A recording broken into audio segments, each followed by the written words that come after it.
এখনো ফুটবে।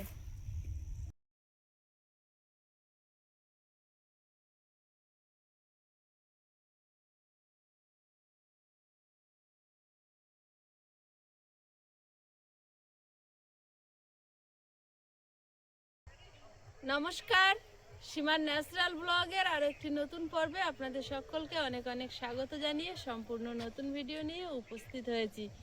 আপনারা যদি ফেসবুক থেকে দেখেন তাহলে প্লিজ পেজটি ফলো করে দেবেন, আর ইউটিউব থেকে দেখলে চ্যানেলটি সাবস্ক্রাইব করার অনুরোধ রইল। আমরা এখন বাগানে যাচ্ছি, তো আপনাদেরকেও সাথে করে নিয়ে যাই, তো প্লিজ সবাই সাথে থাকুন। সন্ধ্যা নেমে আসছে আস্তে আস্তে। মেন আমি দেখতে যাচ্ছি পেঁয়াজ গাছ আর আলু গাছটা বেরিয়েছে কিনা। অনেকদিন ধরে বাগানে যাওয়া হচ্ছে না। কাকিমা বলছে একটা দুটো বেরিয়েছে। আলু পুঁতে আসার পরে আর আমরা মাঠে যাই না। একবার তার মাঝখানে একদিন গিয়েছিলাম জল দেওয়ার জন্য, তখন আমাদের জমিতে জল দেওয়া হয়নি। তো বলছে আলু গাছ বেরোচ্ছে, তো আমরা সেইটা এখন দেখতে যাচ্ছি। তারপরে দেখবো জলটা দেওয়া যাবে কি না দেওয়া যাবে। মাটি ফুঁড়ে আগে গাছটা তো দেখি। আর ছোট বাবু তো বিরাট ভাবে সোয়েটারটা কোমরে বেঁধে নিয়েছে। কক ব্যাট খেলছিল ওই জন্য গরম হচ্ছে, কোমরে বেঁধেছে। আমারও তো ও একটু খেলা করছিল, যেহেতু গাটা গরম আছে, ঠান্ডা লাগছে না। তো সব সমান করে ফেলেছে হেঁটে হেঁটে। আমরা মাঝখানে তার কতদিন আসিনি বলো?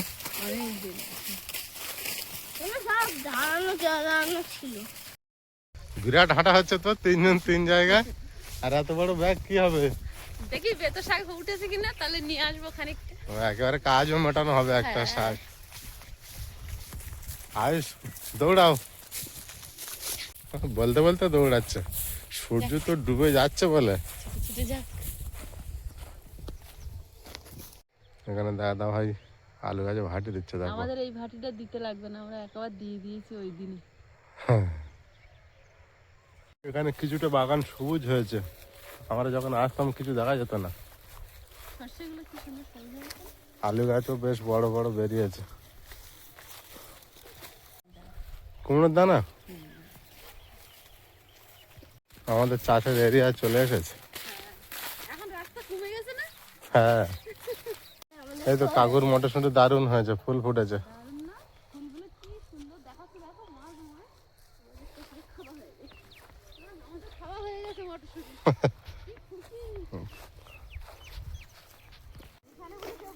কাকু তো কাজ করেই যাচ্ছে,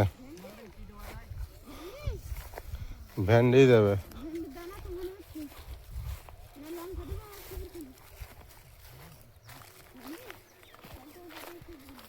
সে কবে জল দিয়ে ডুবিয়েছিল, আর এখন এত দেরি করলেন? জল তো শুকিয়ে গিয়েছে।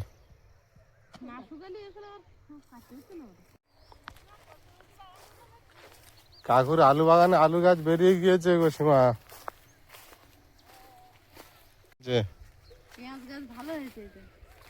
একটাও গাছ মরিনি। যে পেঁয়াজগুলো রোপণ করে গিয়েছিলাম, সেই পেঁয়াজগুলো সবে 8 আঙুল করে হয়েছে।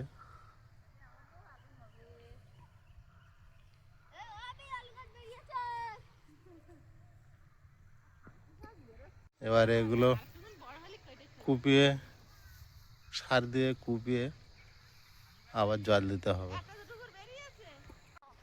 দেখতে পাচ্ছ? এখনো কিছুই হয়নি, সাদা হয়ে আছে জমি।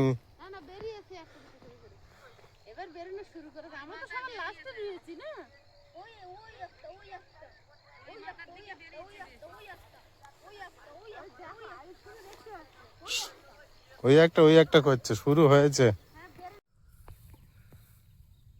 ভাটি একেবারে ভালোভাবে দেওয়া আছে তো, ওই জন্য গাছটা বেরোতে একটু সময় নিয়ে নিচ্ছে। হ্যাঁ, এগুলোর গাছ এগুলোর গাছ ভালো ছিল না লাস্ট এই আলুগুলো, ওই জন্য তাড়াতাড়ি বেরিয়েছে এরা। হ্যাঁ, বরাবর বেরিয়েছে এই লাইনগুলো। একটু জলের প্রয়োজন আছে, মাটি ওপরে শুকিয়ে সাদা হয়ে আছে। পেয়েছো?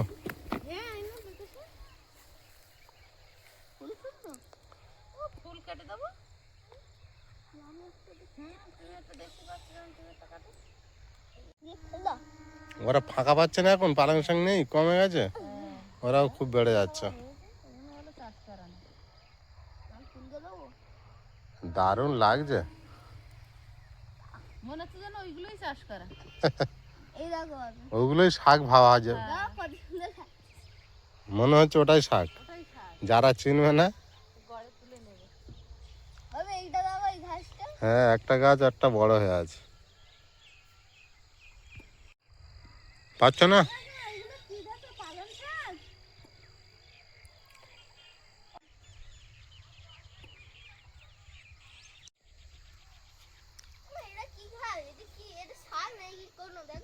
না না শাক না, যখন একসাথে শাক তুলে নিয়ে যাই। ভালো জিনিস। আর বাগানেও তো বেতো শাক হয়েছে, ওর সঙ্গে মিশিয়ে নিলে হয়ে যাবে। বাগানে যা হয়েছে একসাথে হবে না, এই এর সঙ্গে মিশিয়ে দিলে হবে, বুঝলে? ভুল করে দিয়েছে। ও সব উড়তে দেবে নাকি? খেলা করছে।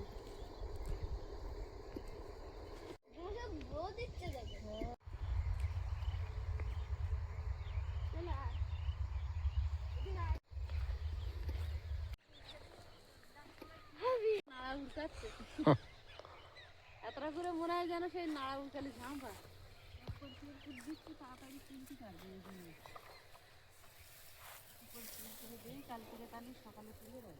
কি হয়েছে গো এত বড় বড়? ঝাউ গাছ, বন তুলসী, কত রকম থাকে না। বাগান পরিদর্শন করছো? হ্যাঁ, বাগান পরিদর্শন করছো? ঠিকঠাক বানাতে পেরেছো?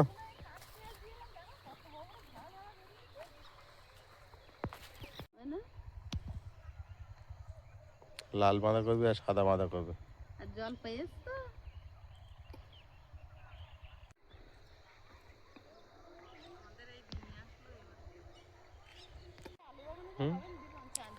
শাক দিদি বসে গেছে, শাক পাওয়া যাচ্ছে না। শাক আর কদিন পরে আলু বাগানে দেখতে হচ্ছে কিরম বেরোচ্ছে, সংস্কার করার পরে এবার বোঝা যাচ্ছে যে এটা প্রচুর ভাতি। চলো, তুমি যখন শাক পেলে না, এদিকে সন্ধ্যা নেমে এসছে। শাক পেয়েছি, এতগুলো পেয়েছি, আর বাড়ির বেতো শাক তুলে নেবো, হয়ে যাবে। আয়ুষ এসো। এসব সর্ষে গাছ হলে যখন ফুল ফুটবে না, কিছু জমি কিছু জায়গায় নোনা ডেকে দিচ্ছে, দেখার মতো হবে। কিছু কিছু হয়েছে, কিছু কিছু নোনা ডেকে। বাঁধাকপি চেয়ারা নিয়েছে। হ্যাঁ, এখানে গত বছরের পালং শাকের দানা পড়া ছিল, দেখো কিরম বেরোচ্ছে। সুন্দর দেখতে লাগছে, দেখো এখন এটা একটা মাটি কম তাড়াতাড়ি বেরিয়ে। আলু গাছ দেখতে হবে লাগে, গাছ হলো চাল বড় সর্ষের বাগান, গাছ এখন ছোট, শুধু জলের অভাব একটু। এই তো এই শাক তুলে নাও না, এটা শাক না, ওই তো কড়াই তো, এগুলো বুনো। বুনো কড়াই, হ্যাঁ দেখো কিরম হয়েছে, বিরাট দেখতে হয়েছে, মনে হচ্ছে যেন চাষ করেছে। হ্যাঁ। অনেকটাই শাকছে গো এতে। ধানের গাদাগুলো কত সুন্দর লাগছে দেখো, ধান দিয়ে ছাইয়েছে। অনেকদিন ছাওয়া আছে তো, ধান সমান হয়ে আছে। শুটি হয়েছে কিন্তু এখনো কচি কচি। এখানে বসে পড়লে এখানে কটা বেতো শাক দেখতে পেলাম, তাই তুলছিলাম। কি সুন্দর হয়েছে। ফুল ফুটে সাদা হয়ে আছে। হ্যাঁ প্রচুর ফুল ফুটেছে। ধান ঝরে যাবে।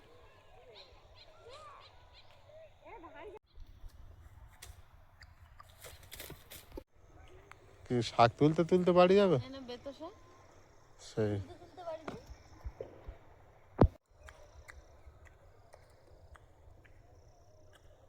সূর্য দেখা যাচ্ছে না কিন্তু সকাল হয়ে আছে। ওরকমই হয়। এখন তো বেতো শাক বেরিয়েছে দেখো শস্য বাগানে। জল দিলে ওরা তো বড় হয়ে যাবে আগে।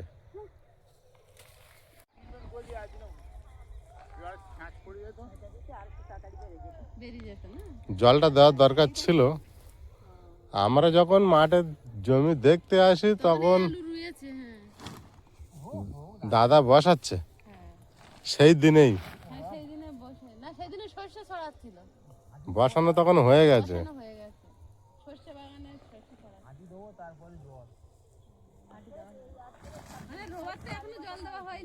না রোবারটা এখন জল দেওয়া হয়নি। কুপিয়ে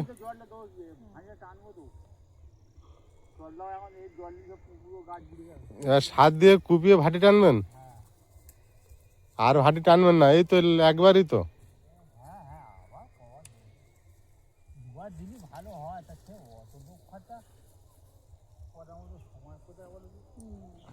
অনেক খাটুনি, প্রচুর নাড়া। ওই নাড়া শুকিয়ে গিয়েছে না, কোদাল মারলে কোদালে অসুবিধা হবে। আমরা এখন সবাই বাড়ি ফিরছি। শাক তোমার যা হয়েছে একটা হয়ে যাবে, আর বাড়ির থেকে তুলবো, বাড়ির বাগানে কিছু বেতো শাক হয়ে বড় হয়ে যাচ্ছে। তাই? হ্যাঁ, ও হ্যাঁ, আমাদের গাছের মধ্যে হয়েছে তো। সব থেকে এই গাছটা বিরাট ফুল দিয়েছে, কত ফুল দেখো একসাথে। পাশেও একটা থাবা গাঁদা হয়ে উঠছে। এই কটা খড় আর নিয়ে যেতে পারিনি, কদিন ধরে পড়ে আছে। আজকের এসছি তিনজনে, দেখি নিয়ে যেতে পারি কি। এখন বাজে দুপুর 12:30, কিন্তু গায়ের সোয়েটার আমি এখনো খুলতে পারিনি। আয়ুষের বাবা বচ্ছে বলে খুলেছে। এত যদি ঠান্ডা পড়ে আমরা আর কি করব। দেখুন এখনো কুয়াশা কুয়াশা ভাব, কিন্তু বাজে 12:30। আজ আয়ুষ বইবে মাথায় মাথায়। এই তো বাবা ছাওয়ালের মাথায় বোঝা তুলে দিয়েছে। মাথার উপরে নাও।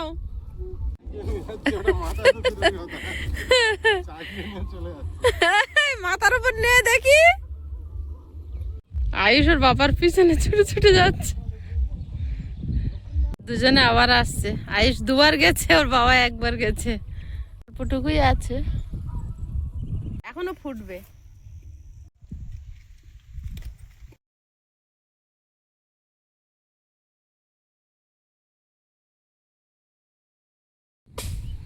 বাড়ির সামনে খেজুর গাছটা একটা কাকা পরিষ্কার করে ডালগুলো মনে হয় নিয়ে যাবে।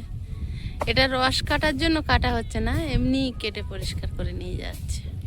উনি সেটা মনে হয় পারেন না।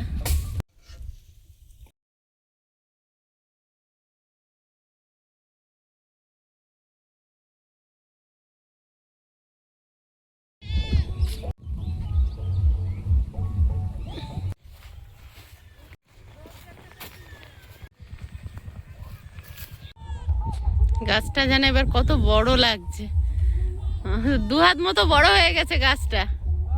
গাছটা 2 হাত মতো বড় হয়ে গেছে। অনেক ডালপালা ছিল পুরনো, একদম শুকনো, সব ঝরে পরিষ্কার হয়ে গেছে।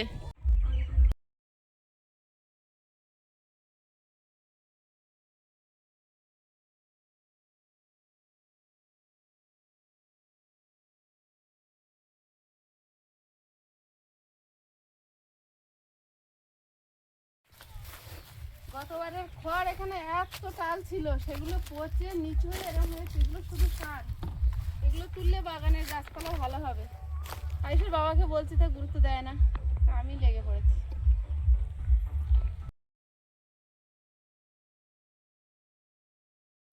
সন্ধ্যা নামার পথে সূর্য অস্ত যাওয়ার সময় হয়েছে। আরও একটা দিনের অন্তিম মুহূর্ত টেনে দিয়েছে সময়। তো সময় সবার জন্য একই। আর আজকের পর্বে এটুকুই ছিল আমাদের জীবনযাত্রার অংশ। তো সেটুকুই আপনাদের সামনে তুলে ধরলাম। তো পর্বটা কেমন হলো সবাই কমেন্ট বক্সে একটা মূল্যবান মতামত রেখে যাবেন। আর আশা করছি পর্বটা আপনাদের ভালো লাগবে। সবাই ভালো থাকবেন, সুস্থ থাকবেন। দেখা হচ্ছে আগামী পর্বে। নমস্কার।